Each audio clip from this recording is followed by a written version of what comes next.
Hello students, BSc part second के बच्चों को उनके बॉटनी में डीएनए रेप्लिकेशन को मैं पिछले 3 लेक्चर से आपको बता रही हूँ।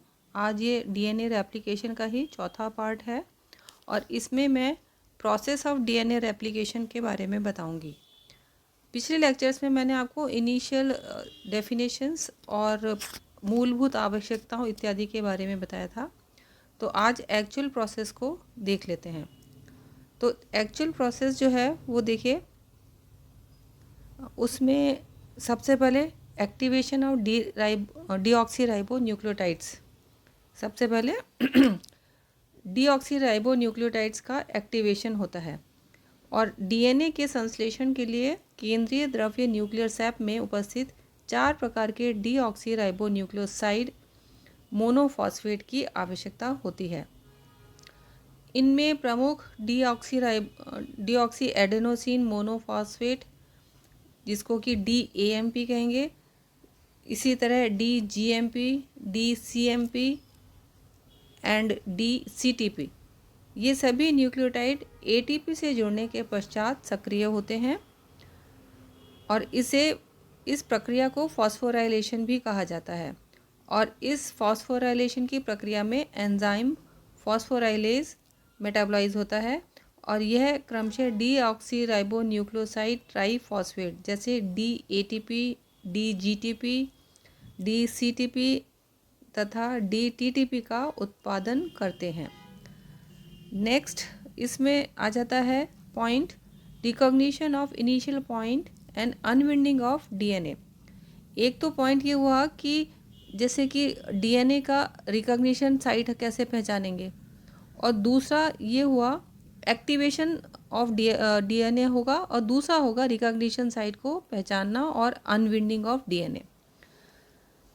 तो देखिए, इसमें डीएनए रेप्लिकेशन के लिए 100 से 200 न्यूक्लियोटाइड के एक निश्चित सीक्वेंस से आरंभ होता है, जिसे ओरिजिन ऑफ रेप्लिकेशन कहते हैं। प्रोकैरियोट्स में एकमात्र उद्गम स्थल ई कोलाई में 245 बेस पेयर्स होता है, प्रति गुणसूत्र में उपस्थित होते हैं ये। इनमें रेप्लिकॉन भी एक ही होता है और यूकैरियोट में अनेक उद्गम स्थल उपस्थित रहते हैं। ई कोलाई में रेप्लिकेशन उद्गम स्थल से 245 बेस पेयर्स युग्म उपस्थित रहते हैं, जिसमें 13 क्षार युग्म, जैसे कि ये दे रखा है, के 3 सेट्स या रिपीट व 9 क्षार युग्म के 4 सेट्स मौजूद रहते हैं और इन्हें रेस्पेक्टिवली क्रमशः 13 मर्स MERS तथा 9 मर्स कहते हैं। रेप्लिकेशन इनिशिएशन के लिए 9 प्रोटीन निम्न प्रकार से भाग लेते हैं। देखिए, सर्वप्रथम 2 सूत्री श्रृंखला के एक सूत्र पर 9 मर्स के चारों सेट एक विशिष्ट प्रारंभिक प्रोटीन डीएनए A या इनिशिएटर प्रोटीन डीएनए 30 अणु जुड़ जाने से उद्गम स्थल की पहचान होती है। ये देखिए, ये डबल स्ट्रैंडेड डीएनए यहाँ पर है और इसमें इसका यहाँ पे ये है डीएनए गायरेज एंजाइम, जो कि इस डबल स्ट्रैंडेड डीएनए को अनविंड करने का काम करता है। इसके साथ ही डीएनए हेलिकेज है, जिससे कि दोनों स्ट्रैंड सेपरेट हो जाते हैं। उसके बाद में ये सिंगल स्ट्रैंड बाइंडिंग प्रोटीन्स हैं, SSB प्रोटीन कहला जाता है। ये डीएनए बी प्रोटीन, ये दोनों यहाँ पर वर्क करती हैं और एक स्ट्रैंड पर कंटिन्यूस सिंथेसिस ऑफ रेप्लिकेशन होता है, तो इसको हम कहते हैं लीडिंग स्ट्रैंड। जबकि दूसरे स्ट्रैंड पे ये छोटे छोटे फ्रेगमेंट्स की फॉर्म में होता है और इसको हम कहते हैं लैगिंग स्ट्रैंड। ये देखिए, यहाँ पे ये लैगिंग स्ट्रैंड आपको दिखाया गया है।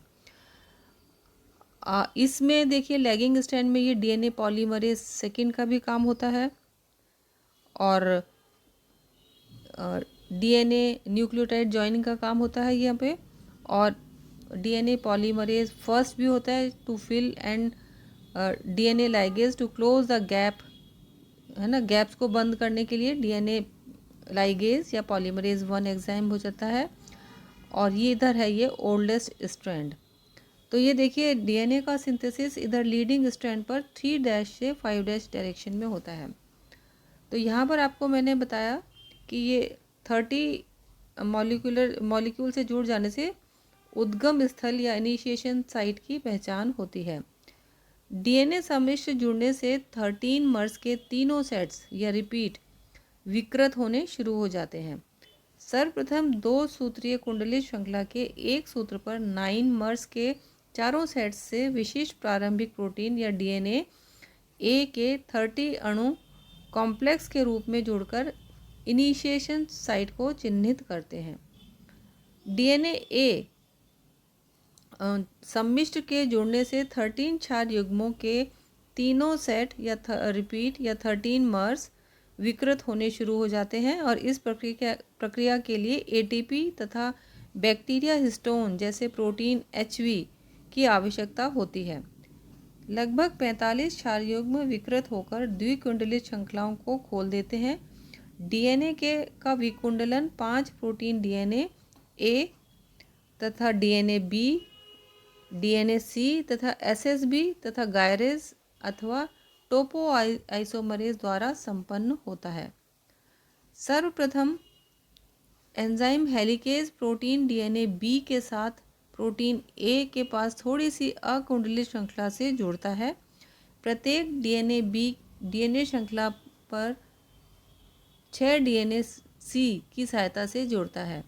प्रोटीन डीएनए बी के 2 अणु डीएनए को विकुंडलन 2 दिशा में आरंभ करके 2 सक्रिय रेप्लिकेशन फोर्क उत्पन्न करते हैं। टोपो आइसोमरेज एंजाइम जैसे गायरेज डीएनए के 2 स्ट्रैंडेड या डबल स्ट्रैंडेड श्रृंखला को अलग कर देती है। हेलिकेज एंजाइम ऋणात्मक अतिकुंडलन को प्रेरित करता है और एक सूत्री श्रृंखला बंध प्रोटीन या एसएसबी प्रोटीन 2 अलग हुई श्रृंखलाओं को दोबारा जोड़ने से रोकता है तथा इन्हें स्थिर अवस्था में रखता है। दोनों अलग हुई डीएनए श्रृंखलाएं डीएनए टेम्पलेट की भांति कार्य करती हैं जिस पर नया डीएनए संश्लेषित होता है। सेकंड पॉइंट आ जाता है अब इसमें synthesis of new strand. DNA के टेम्पलेट के 5' सिरे पर एक आरएनए का छोटा खंड निर्मित होती है जिसे आरएनए प्राइमर कहते हैं। इस प्राइमर के बारे में मैंने आपको पिछले लेक्चर्स में बताया था। यहाँ पर आप थोड़ा सा और देख लेते हैं। डीएनए की रेप्लिकेशन के लिए आरएनए प्राइमर का मौजूद होना आवश्यक है क्योंकि डीएनए पॉलीमरेज नई डीएनए श्रृंखला के सिंथेसिस को आरंभ नहीं कर सकती है, परंतु आरएनए प्राइमर की मौजूदगी में इसकी पूरक श्रृंखला का विस्तार हो सकता है। एक आरएनए प्राइमर फोर्क के अंदर बनता है तथा दूसरा फोर्क के लीडिंग सूत्र के सिरे पर उपस्थित रहता है। प्राइमेज एंजाइम आरएनए के घटक तथा एयूजी तथा सी के पॉलीमराइजेशन को उत्प्रेरित करके प्राइमर का निर्माण करता है।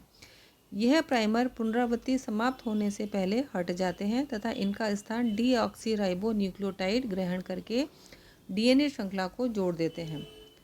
प्राइमेज एंजाइम डीएनए की लीडिंग श्रृंखला पर उपस्थित प्राइमिंग अनुक्रम के साथ जोड़ते हैं तथा 10 से 60 न्यूक्लियोटाइड युक्त छोटा प्राइमर आरएनए खंड पुनरावृत्ति उद्गम स्थल पर संश्लेषित करता है। यह विकुंडलित हुए डीएनए श्रृंखला के पूरक होते हैं। अब आ जाता है जॉइनिंग ऑफ कॉम्प्लीमेंट्री स्ट्रैंड्स।